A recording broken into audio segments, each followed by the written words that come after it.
रुपाली चाकणकर आज एसआयटीच्या चौकशीला हजर राहणार नाहीत अशी माहिती सूत्रांकडून समोर आली। अशोक खरात प्रकरणातली ही मोठी अपडेट आहे। खरातच्या मोबाईल डेटावरून आज क्रॉस चौकशीवर भर देण्यात येतोय। एसआयटी कडून पुढच्या काही तासात महत्त्वाचे खुलासे होण्याची शक्यता आहे।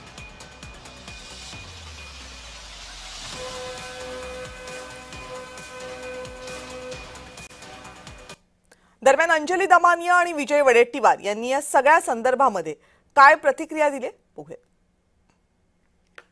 त्या तिथे एसआयटी पुढे जाणार नाहीत आणि कारण इतकं शुल्लक आणि इतकं विक्षिप्त दिलं गेलं की मी एक महिला आहे आणि मला प्रवास करायला त्रास होईल, हे काही कारण नक्कीच नाहीये। कारण याच रुपाली चाकणकरांना आपण तिथे अनेकदा जाताना बघितलेत, त्यांची भाषणाचे व्हिडिओज बघितलेत, त्यांचे पदराने पाय पुसतानाचे व्हिडिओ बघितलेत, केक खातानाचे व्हिडिओ बघितलेत।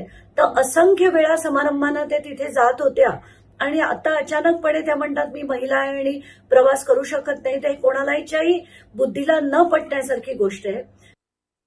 ज्या व्हिडिओमध्ये सगळं काही आहे आणि सापडले आहेत, त्यांना भेटले आहेत, त्यांच्या त्या अंधश्रद्धेला खतपाणी घातलं आहे, त्यांच्या अंधश्रद्धेला समर्थन केलं आहे, हे जेवढे असतील, कोणी कितीही मोठा असो, त्याच्यावरती कारवाई झाली पाहिजे। केवळ चाकणकरावर कारवाई झाली म्हणजे कारवाई पूर्ण होत आहे असं नाही।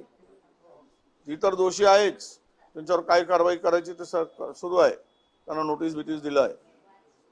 परंतु इतरांचं काय, इतर मोठ्या धिन्नांचं काय?